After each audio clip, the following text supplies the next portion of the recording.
And John Horgan, in his own words, may just become our province's buzziest book in some time, when select quotes from about former BC NDP leader and current Minister Adrian Dix made it onto the front page of today's Vancouver Sun. Even the memoir's co-author was caught off guard. Joining me now is that co-author, Rod Mickleburgh. Good afternoon, Rod. Amy Bell, hi. Hi, thanks for coming on the show. So the book's not out until October 14th. What was it like Yeah. seeing excerpts from it in the paper today? Well, there are those that say no publicity is bad publicity. And is that the right phrase? Anyway, any publicity is good publicity. No, I was caught off guard. I expected something closer to publication time. And it will be in stores, I'm told, in late September. So even though the official launch is mid-October, and we're going to have a launch in Vancouver and then another one in Victoria.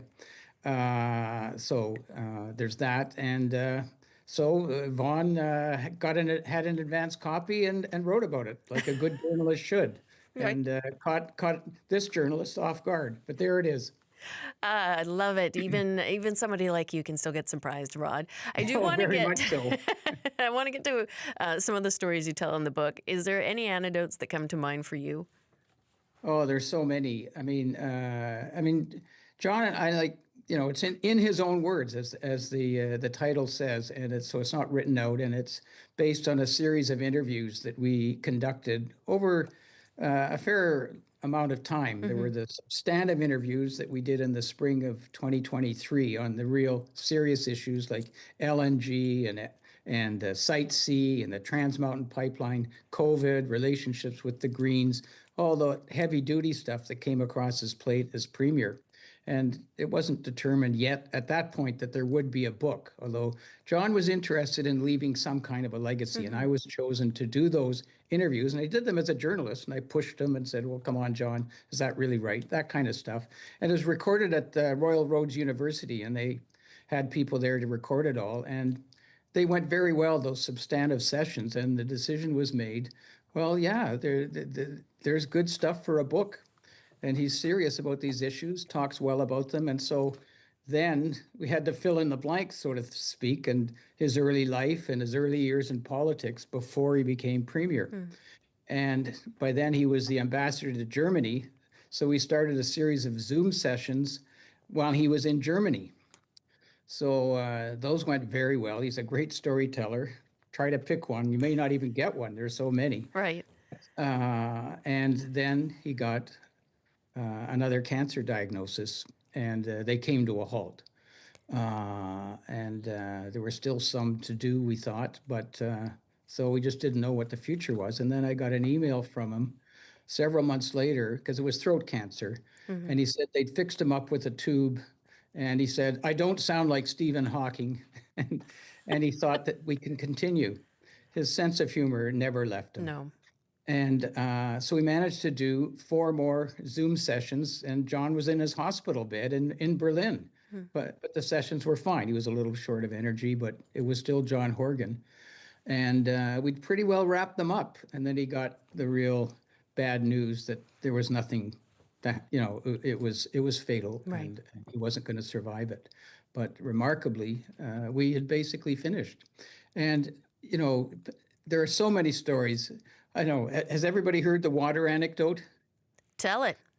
He's told that story so many times. He loves it.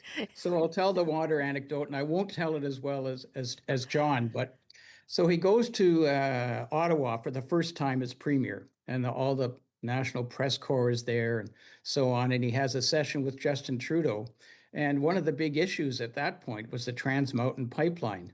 And the NDP government and Horgan at the time were opposed to the Trans Mountain Pipeline because of the threat of oil tankers coming up through Burrard Inlet and an oil spill. So though they have the press conference, and Horgan's a bit nervous, and they're at their various podiums, and he's got a glass of water there, and he goes to answer a question, and he hits the glass of water, and up it goes. He says, I can see my whole life disappearing before my eyes as it goes up. It seemed to take forever to come down, and it hit the ground, but it didn't smash, right? But the water went everywhere. And so he made this offhand clip saying, you see, spills can happen anywhere.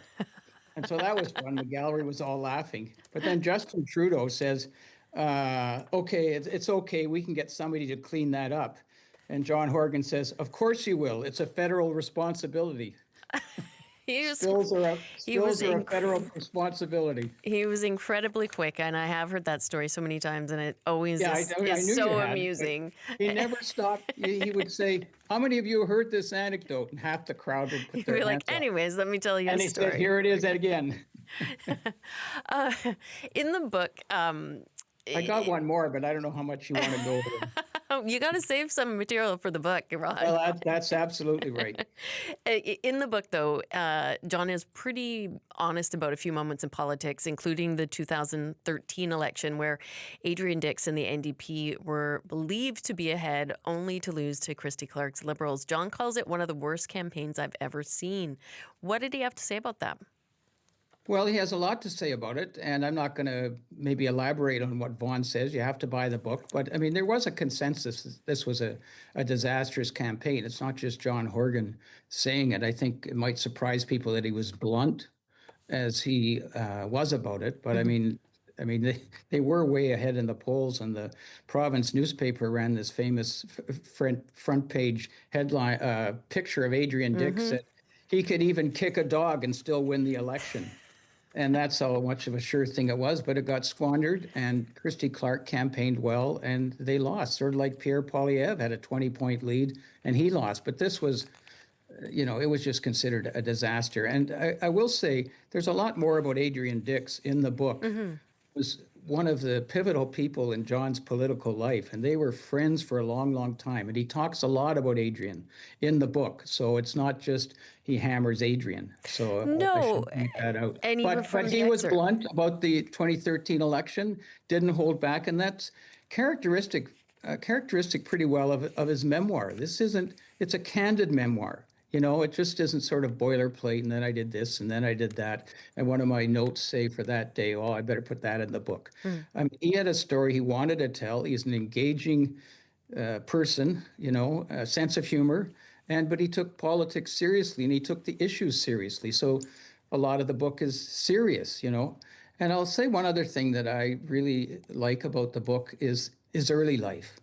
He really liked his early life, and he liked talking about it. And he tells those or how he met his wife, and how a basketball coach took him. He was going into the ditch, really, in his personal life. He wasn't very happy. His mother had remarried, and so on. And this basketball coach took an interest in him and set him on the right road. And John Horgan will give credit, he gave so much credit to this basketball coach, and he tells those stories well.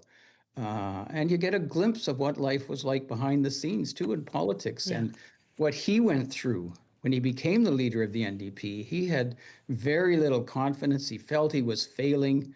And then he just when Bob Dewar came in from Manitoba to help him out, managing the campaign and so on, he got his royal jelly. But before that, he candidly says, boy, it was grim.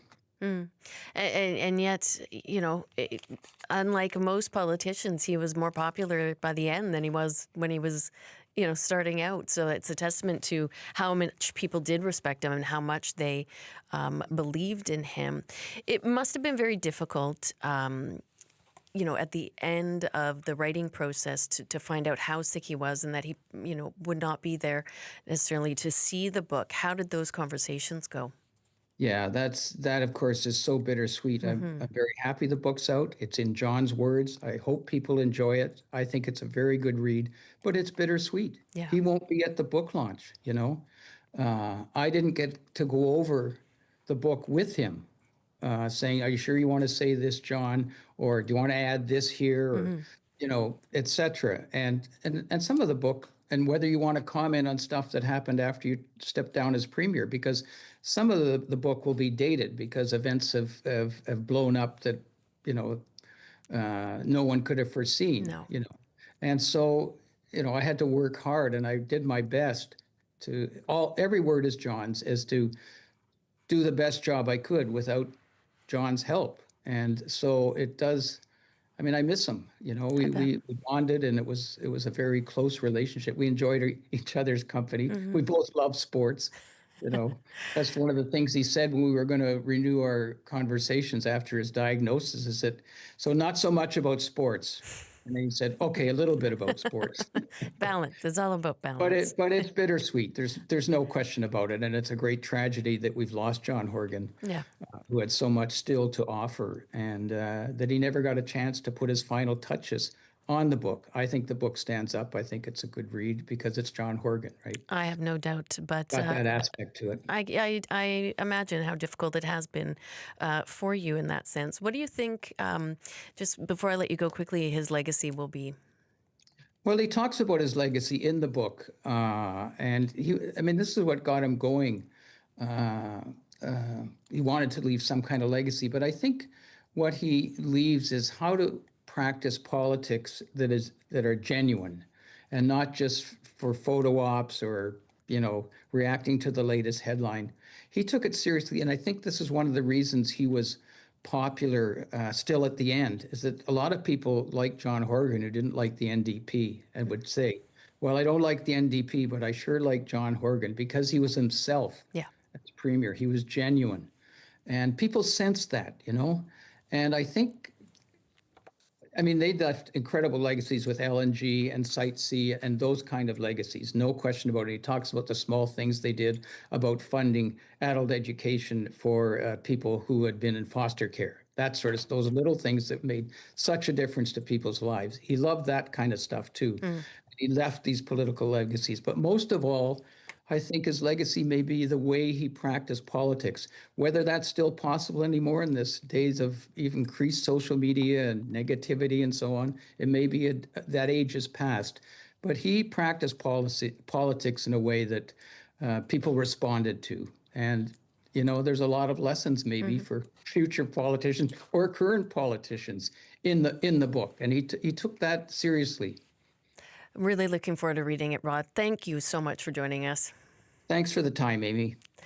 Rod Mickleburgh is the co-author of John Horgan. In his own words, the book should be on stores by October 14th.